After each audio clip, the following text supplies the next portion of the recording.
Ukraine যুদ্ধ দীর্ঘায়িত হওয়ার সঙ্গে সঙ্গে রাশিয়ার অর্থনীতি ও সামরিক সক্ষমতা নিয়ে নতুন প্রশ্ন উঠছে। রাশিয়ার সাবেক প্রধানমন্ত্রী মিখাইল কাসিয়ানভের দাবি, প্রেসিডেন্ট ভ্লাদিমির পুতিন শিগগিরই বড় ধরনের সংকটে পড়তে যাচ্ছেন।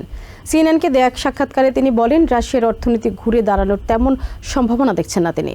কিছুদিন পর যুদ্ধক্ষেত্রে পাঠানোর জন্য রাশিয়া সেনা খুঁজে পাবেন না বলে মন্তব্য করেন কাসিয়ানভ। এদিকে রাশিয়ার সশস্ত্র বাহিনী সম্পর্কে মিথ্যা তথ্য ছড়ানোর অভিযোগে এক ব্লগারকে 2 মাসের জন্য আটক রাখার নির্দেশ দিয়েছে রুশ আদালত। ইউক্রেনের বিপক্ষে যুদ্ধ দীর্ঘ হওয়ার সাথে সাথে অর্থনৈতিক ক্ষয়ক্ষতির পাশাপাশি ব্যাপক রাজনৈতিক সমালোচনার মুখেও পড়েছেন রাশিয়ার প্রেসিডেন্ট ভ্লাদিমির পুতিন। রাশিয়ার সাবেক প্রধানমন্ত্রী মিখাইল কাসিয়ানভ মনে করেন, একমাত্র আমেরিকাই পারে রাশিয়া ইউক্রেন যুদ্ধের পরিস্থিতি বদলাতে।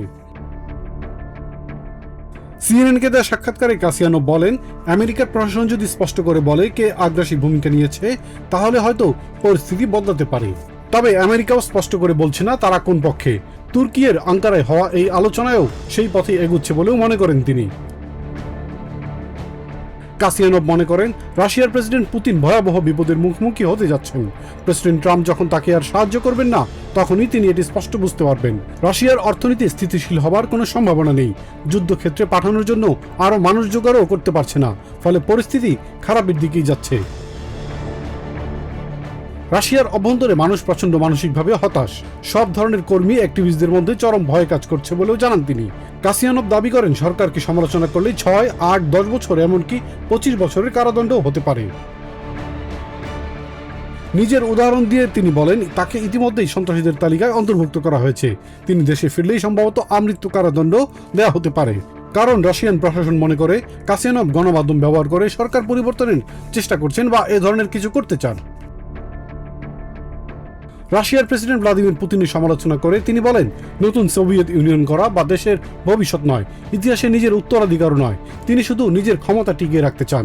পুতিন শুধু নিজের কথা ভাবেন, বর্তমানে বা ভবিষ্যতে কি হবে তা ভাবেন না বলেও মনে করেন কাসিয়ানভ।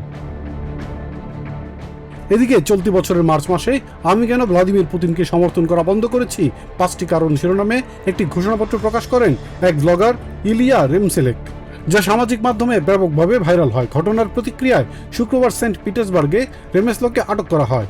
পরে একই দিনে তাকে মস্কোতে নিয়ে যাওয়া হয়। আদালত জানিয়েছে 2026 সালের 16 সেপ্টেম্বর পর্যন্ত রেমেসলোকে হেফাজতে রাখা হবে। তার আইনজীবী সের্গেই বাদামশিন বলেন, রেমেসলো তার বিরুদ্ধে আনা অভিযোগ অস্বীকার করেছেন এবং আদালতের এই আদেশের বিরুদ্ধে আপিল করার প্রস্তুতি নিচ্ছেন।